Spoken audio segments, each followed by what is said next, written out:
Halo sobat semuanya, jumpa lagi bersama saya Sri Ayuningsi. Nah, kita akan membahas mengenai pengantar analisis real. Teman-teman semua dapat mengeceknya di buku Robert and Donald, judulnya Introduction to Real Analysis, edisi ketiga ya. Oh iya, kali ini kita akan bahas mengenai contoh dan definisi 4.3.5 dan 4.3.6. Stay tune ya. Semua, hari ini kita akan membahas mengenai definisi 4.3.5, yang mana dapat kita lihat bahwa definisi ini berbunyi, misalkan A subset dari bilangan real, misalkan F yaitu A menuju bilangan real, dan misalkan C elemen dari bilangan real, suatu titik kumpul dari A. Bunyi pertama, kita katakan bahwa F menuju ke Tahingga apabila X menuju C dan ditulis limit X menuju C, F sama dengan Tahingga.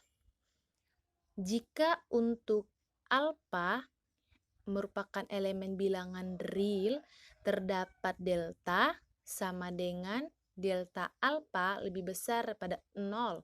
Sedemikian sehingga untuk X elemen A dengan nilai mutlak X dikurang C lebih besar daripada 0, lebih kecil daripada delta, maka Fx lebih besar daripada alfa. Definisi ini menjelaskan bahwa untuk C seperti kita ketahui bahwa C adalah elemen dari bilangan real. Nah, untuk untuk Fx lebih besar daripada si delta, sedangkan delta ini lebih besar daripada 0. Sehingga definisi ini didapatkan bahwa untuk Fx lebih besar daripada alfa, maka si F ini menuju ke Tahingga. Yang kedua, kita katakan bahwa F menuju ke minus Tahingga apabila X menuju ke C dan ditulis limit X menuju C, di mana F sama dengan minus Tahingga. Jika untuk beta, elemen bilangan real, terdapat delta sama dengan delta beta lebih besar daripada 0. Sedemikian sehingga untuk semua X elemen bilangan A dengan nilai mutlak X dikurang C lebih besar daripada 0 dan lebih kecil daripada delta, maka Fx lebih kecil daripada beta. Nah, yang kedua ini adalah kebalikan dari si yang pertama. Kalau yang kedua dikatakan limitnya itu menuju ke C. C itu adalah elemen dari si bilangan real.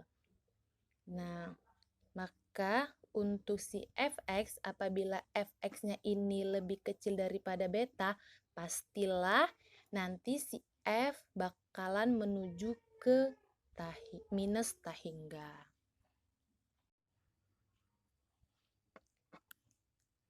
Untuk lebih memahami mengenai definisi 4.3.6, mari sobat semua kita membahas contoh 4.3.6. Di mana yang A contohnya limit X menuju 0 dari 1 per X kuadrat itu sama dengan Tahingga. Di mana maksud dari soal ini adalah untuk limit X menuju 0 dari 1 per X kuadrat ini hasilnya akan menuju Tahingga.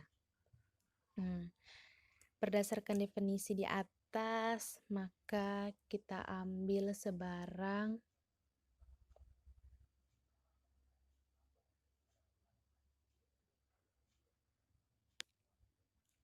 alfa yang lebih besar daripada 0 dan terdapat juga epsilon dikali dengan alfa. Lalu kita misalkan si delta itu sama dengan 1 per X kuadrat. X ini kita misalkan dengan si alfa. Nah, kuadratnya ini kita ubah menjadi akar, sehingga 1 per akar alfa. Nah, berdasarkan definisi di atas, maka berlaku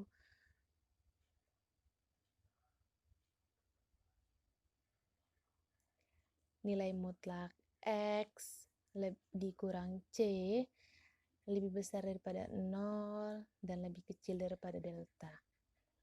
Atau nilai mutlak X lebih besar daripada 0 dan lebih kecil daripada delta. Nah, kita menggunakan yang bentuk yang ini ya, sehingga nilai mutlak X lebih besar daripada 0 dan lebih kecil dari deltanya, kita gantikan dengan yang telah kita misalkan menjadi 1 per akar alfa. Bentuk ini mirip dengan definisi, maksud saya teorema 2.2.2 yang dimana mutlak A lebih besar dari min C dan lebih kecil dari C jika dan hanya jika A lebih kecil dari C. Sehingga ini kita gunakan X lebih kecil dari 1 per akar alfa. Nah, ini akarnya kita ubah menjadi kuadrat, sehingga X kuadrat lebih kecil dari 1 per alfa. Bentuk ini yang telah kita dapatkan ini berdasarkan definisi 2.2.1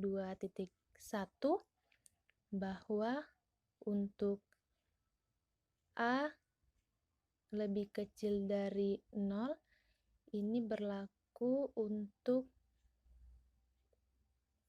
min A. Maka ini kita ubah menjadi min X kuadrat lebih kecil dari min 1 per alfa. Karena ini adalah negatif, maka pertidaksamaan ini berubah menjadi X kuadrat lebih besar dari 1 per alfa. Nah, karena kita mau melihat si alfanya, maka ini kita dapatkan maksud saya 1 per X lebih besar dari alfa. Maka karena 1 per X kuadrat ya, lebih besar daripada si alfa, sehingga si fx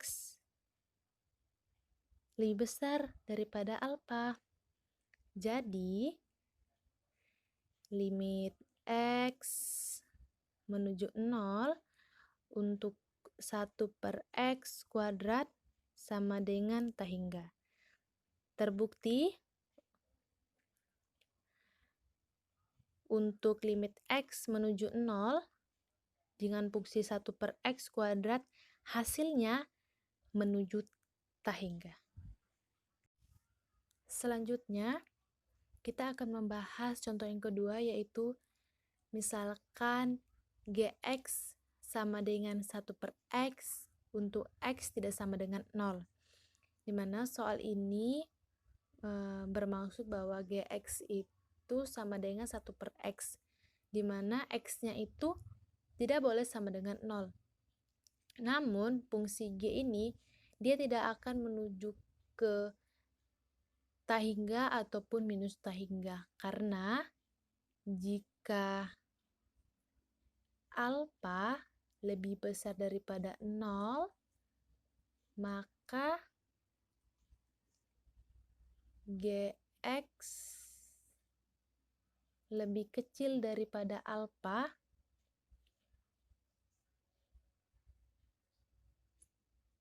untuk setiap, maksudnya semua, untuk semua X lebih kecil daripada 0. Dengan demikian,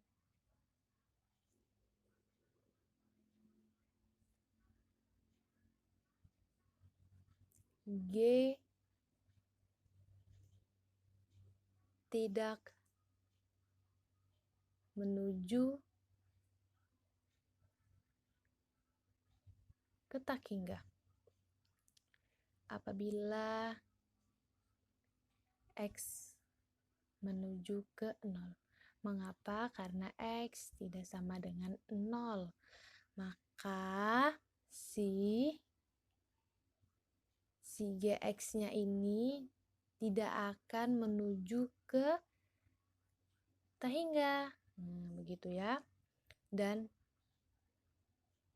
selanjutnya serupa juga ini jika betanya itu lebih kecil daripada 0, maka si Gx-nya itu dia lebih besar daripada beta. Untuk semua X lebih besar daripada 0. Dengan demikian,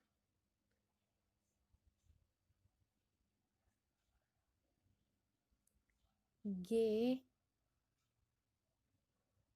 tidak menuju ke minus tidak hingga apabila X menuju ke 0. Karena si X tidak sama dengan 0, maka G pastilah tidak akan menuju ke minus tidak hingga. Terima kasih, semoga teman-teman paham pada penjelasan saya mengenai definisi 4.3.5 dan contoh 4.3.6. Jangan lupa subscribe ya. Selamat jumpa di video-video saya selanjutnya.